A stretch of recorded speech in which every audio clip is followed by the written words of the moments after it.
नमस्कार दोस्तों, धर्म रहस्य चैनल पर आपका एक बार फिर से स्वागत है। आज लेंगे दो अनुभवों को। एक अनुभव में जहां हम माता गंगा के दर्शन से संबंधित एक अनुभव को प्राप्त करेंगे, वहीं दूसरे अनुभव में एक साधक जो दीक्षा लेना चाहते हैं उनकी पत्नी के साथ गंभीर बिगड़ते संबंधों के बारे में विशेष तरह का एक अनुभव प्राप्त हुआ है। तो चलिए देर ना करते हुए शुरू करते हैं आज के अनुभवों को। प्रणाम गुरुदेव, आपको नमस्कार। दोस्तों, धर्म रहस्य देखने वाले सभी दर्शकों को और बहनों को नमस्ते। मेरा ये अनुभव सिर्फ और सिर्फ धर्म रहस्य चैनल को भेज रहा हूँ। यह अनुभव किसी दूसरे चैनल पर प्रकाशित नहीं होगा, मैं इसकी जिम्मेदारी लेता हूँ। गुरुजी, मेरा नाम अमन है। मैं बक्सर विश्वामित्र की नगरी में रहता हूँ। ये बक्सर बिहार राज्य में पड़ता है, जहाँ पर भगवान श्री राम ने ताड़का राक्षसी को मारा था। अब मैं अपने मुख्य विषय पर आता हूँ। गुरुजी, यह बात मेरी दादी ने मुझे बताई थी। यह बहुत ही पुरानी बात है, पर सच्ची है। दादी की दादी यानी कि दादी की माँ की सास की यह कथा है। वो रोज गंगा नहाने जाती थी, पूजा पाठ करती थी। एक दिन वो रोज की तरह गंगा नदी नहाने गईं और पानी में डूब गईं। किसी तरह यह बात घर वालों को पता चली तो सब रोने लगे। लाश भी नहीं मिल रही थी, खोजने पर भी नहीं। फिर भी उनका पुतला बनाकर दाह संस्कार कर दिया गया। फिर काम क्रिया अच्छे से विधि विधान से किया गया। जब सब कुछ धीरे धीरे खत्म हो गया तो एक दिन दादी की दादी, जो पहले डूबकर मर चुकी थी, गंगा नदी में वो बाहर निकल जाती हैं जिंदा। ये देखकर वहाँ पे सारे लोग यह बात जानते हैं और डर के भागने लगते हैं, चिल्लाते हुए। गुरुजी, नदी में डूबे हुए 19 दिन हो चुके थे और इस तरह अचानक आना सबके लिए डर की ही बात थी। ये बात घर पर पता चली। घर वाले जानते थे कि घाट पे जहाँ वो डूबी थी वहाँ पर जाते हैं तो उनको जिंदा देखकर सब लोगों के होश उड़ जाते हैं। उनको देख के, क्योंकि उनका सारा शरीर गहनों से लदा हुआ था, वो बहुत अधिक सुंदर लग रही थी। उस उम्र में फिर उनके पति घर चलने के लिए बोलते हैं और वो घर आती हैं और सब बात बताती हैं। वो बोलती हैं कि मुझे माँ गंगा ने अपने घर में रखा था। नदी के अंदर भी सुंदर महल था, उसी में माँ रहती थी। वो मुझे अपने पास रखती थी। मैं वहाँ पे बहुत खुश थी। फिर धीरे धीरे एक दिन खत्म हो गया। माँ ने कहा, तुम रोज नदी नहाने आती हो और तुम मुझसे कुछ ना कुछ मांगकर बस यही मांगती थी कि माँ कभी तो मुझे दर्शन दो। आज मैं तुमको दर्शन दे दी हूँ। अब तुम्हारे जाने का समय आ गया है। अपने घर पे मनाओ क्या मानती हो, और वरदान में जो तुम मांगोगी मैं तुमको वही दूंगी। बोलो। दादी की दादी ने कहा, मैं कुछ नहीं चाहती माँ, आपने जो मुझे सब कुछ दिया है, अब कुछ बाकी नहीं है। मैं तो दर्शन पाकर धन्य हो गई। माँ ने फिर पूछा, मांगो, मैं तुमसे बहुत खुश हूँ। मांगो। तो दादी ने कहा, मैं आपसे यही मांगती हूँ कि जब तक इस धरती पर मेरा कुल और खानदान जीवित रहे तब तक इस कुल खानदान में किसी भी नदी या तालाब में किसी के डूब कर कोई न मरे। तब माता ने मुस्कुराते हुए वरदान दे दिया और उनको घाट पे पहुंचा दिया।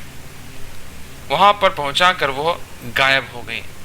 आज तक कोई भी मेरे घर में कभी भी किसी नदी या तालाब में नहीं डूबा है, चाहे कितना भी पानी हो, चाहे बाढ़ आ जाए या सुनामी। तो मैं गुरुजी बक्सर गंगा नदी के पार कर उस पार रहता हूँ। यही अनुभव था गुरुजी, आप इसे जरूर प्रकाशित करिएगा। प्रणाम। जल्द ही एक नए अनुभव को लेकर आऊँगा। तब तक के धर्म रहस्य के सभी चैनल के लोगों को नमस्कार। भगवान का आशीर्वाद मिलता रहे। नमस्कार गुरुजी। तो देखिए, इस प्रकार से आप जान सकते हैं कि इनकी दादी के जीवन में माता गंगा ने उन्हें साक्षात दर्शन दिए थे और इन दर्शन के कारण अब उन्हें वरदान के रूप में ना डूबने और पानी में बचे रहने का वरदान भी प्राप्त हुआ है। इसी प्रकार का एक अनुभव जो बहुत ही दुखद स्थिति को दर्शाता है, एक व्यक्ति ने भेजा है। तो चलिए पढ़ते हैं उनके पत्र को।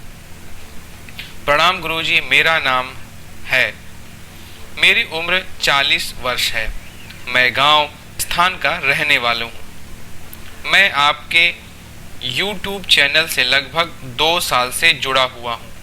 मुझे आपके सारे वीडियो अच्छे लगते हैं और मुझे विश्वास है, मैं शादीशुदा भी हूँ और मेरे 2 बच्चे हैं, एक लड़का और एक लड़की।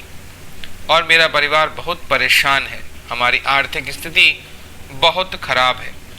मुझे कुछ भी रास्ता नज़र नहीं आ रहा। गुरुजी मदद करें। गुरुजी, मैं अपने जीवन की पूरी कहानी आपको बताता हूँ। कृपया मेरी ईमेल आईडी और पता किसी को ना बताएं। मेरे परदादा 4-5 भाई थे। बहुत अच्छे जमींदार थे, जिनमें एक के सिर्फ लड़की थी, लड़का नहीं था। मेरे दादा अपने पिताजी के अकेले थे, जिनके लड़का नहीं था। उनकी मृत्यु हो गई तो उनकी जमीन मेरे दादाजी को मिल गई।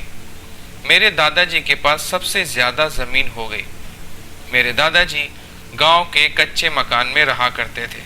मेरे दादाजी के 3 औलाद हुई, एक लड़का 2 लड़की। मेरे दादाजी ने दोनों लड़कियों यानी मेरी बुआ की शादी एक ही घर में 2 भाइयों से कर दी। गांव इस और तहसील इस जिले राजस्थान में। और लड़का यानी मेरे पापा अपने पिताजी के अकेले होने के कारण गलत संगत में पड़कर जुआ और शराब की लत में पड़ गए। मेरे दादाजी ने उनकी शादी करवा दी। मेरी मम्मी के लड़का हुआ, लेकिन वो खत्म हो गया। फिर 2 लड़की हुई, वो भी खत्म हो गई। तो मेरे दादाजी ने खेत में मकान बनाया और वहां आकर रहने लगे, लेकिन मकान पूरा नहीं बना, अधूरा रह गया। मेरी मम्मी की लड़की हुई, लड़का नहीं हुआ। उधर मेरे बड़े फूफा जी संत साधुओं के साथ ज़्यादा लगन थी। मेरे फूफा ने एक संत से कहा, मेरे साले यानी मेरे पापा के लड़का नहीं हो रहा है। तब संत जी ने कहा, चिंता मत कर, लाइन लग जाएगी। उसके बाद मैं पैदा हुआ। मैं जब 2 साल का था तब मेरी दादी का स्वर्गवास हो गया। तब मेरी बुआ हमारे घर 1 साल रही, जो बुआ के पास ही मैं रहने लगा। यानी मैं बुआ के अलावा किसी के पास नहीं रहता था। उस समय मेरे एक बहन और हो गई। जब मेरी बुआ अपने ससुराल जाने लगी तो मेरे पापा ने मेरी बुआ से कहा, तू इसे ले जा, ये तेरे बिना नहीं रहेगा। तब मेरी बुआ मुझे अपने साथ अपने ससुराल लेके आई। मैं यहीं पर बड़ा हुआ और वहीं सरकारी स्कूल में पढ़ने लगा। मेरे फूफा और बुआ संतों की संगत में हर महीने सप्तमी को जाया करते थे। रात में मुझे भी वहां ले जाते थे। धीरे धीरे 10वीं पास कर ली। बाद में मेरे 2 बहनें और 3 भाई और हैं। हम 4 भाई और 3 बहनें हैं। 10वीं पास करने के बाद मेरे पापा मुझे लेने बुआ के यहाँ आए, लेकिन मेरा मन बुआ में इतना लग गया था कि मैं पापा के साथ आने को तैयार नहीं था। फिर भी मेरे पापा मुझे ज़बरदस्ती ले आए।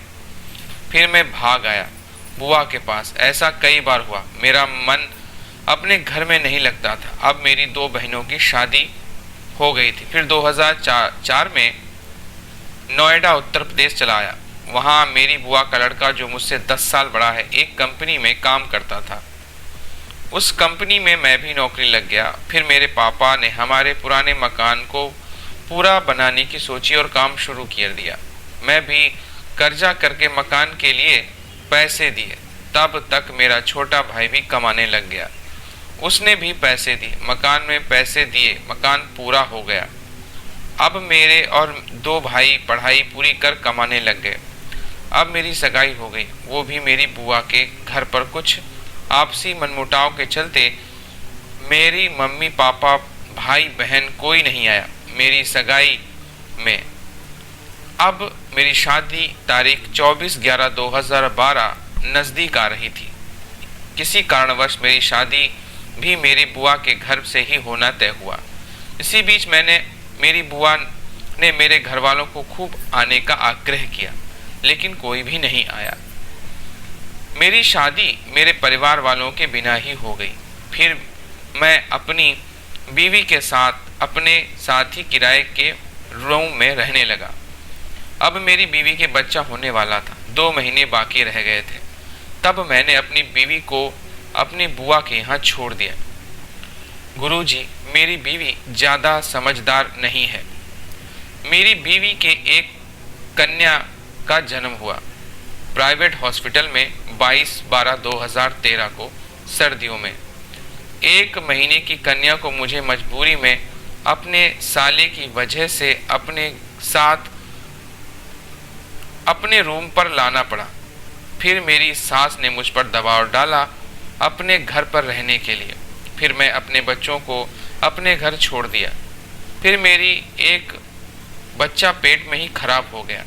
फिर 2 साल बाद मेरे घर पर सरकारी हॉस्पिटल में मेरी बीवी के लड़का हुआ 6/7/2016 को। उसके 6 महीने बाद मेरी बीवी को मुझे घर वालों से अलग करना पड़ा। इस बीच मेरे एक भाई और एक बहन की शादी हो गई थी। फिर एक दिन वो मनहूस रात आई जब मेरा सबसे छोटा भाई मेरी बीवी के कमरे में घुसकर जबरदस्त उसका रेप किया। रात को 2 बजे मेरी बीवी ने मुझे फ़ोन किया, लेकिन मेरा फ़ोन उस दिन साइलेंट था। वैसे मैं अपना फ़ोन कभी साइलेंट नहीं रखता। मेरी बीवी ने मुझे फिर सुबह बताया। मैंने कहा, तूने मम्मी पापा को क्यों नहीं बताया? उसने कहा, रात को मेहमान भी आए हुए थे और घर की इज्जत खराब हो जाती। उसके बाद गुरुजी मन खराब रहने लगा और आज भी किसी पर विश्वास नहीं होता। इसके चलते हमारे मियाँ बीवी के झगड़े बढ़ गए हैं। घर टूटने की लास्ट स्टेज पर आ गया है।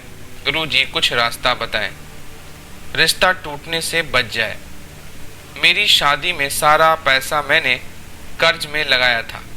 शादी से पहले कर्जा करके घर पर दिया। इसके चलते 4 से 5 लाख का कर्जा मुझ पर हो गया है। घर वालों पर भी कर्जा है। मकान पर भी भाई ने लोन उठा रखा है जिसकी किस्तें नहीं जमा हो रही। गुरुजी कुछ भी समझ में नहीं आ रहा। लॉकडाउन के चलते सबकी नौकरी भी छूट गई है। मेरे साथ गुरुजी ऐसा क्यों हो रहा है? गुरुजी मैं अपने बीवी बच्चों से बहुत प्यार करता हूँ। मेरी बीवी भी मुझसे बहुत प्यार करती थी, लेकिन 1 महीने से पता नहीं उस पर किसी ने कुछ जैसे करवा दिया है। एक कमरे में रहते हुए भी मुझसे बोलती नहीं। गुरुजी कुछ समाधान बताएं। गुरुजी मैंने गुरु दीक्षा वीडियो डाउनलोड किया है।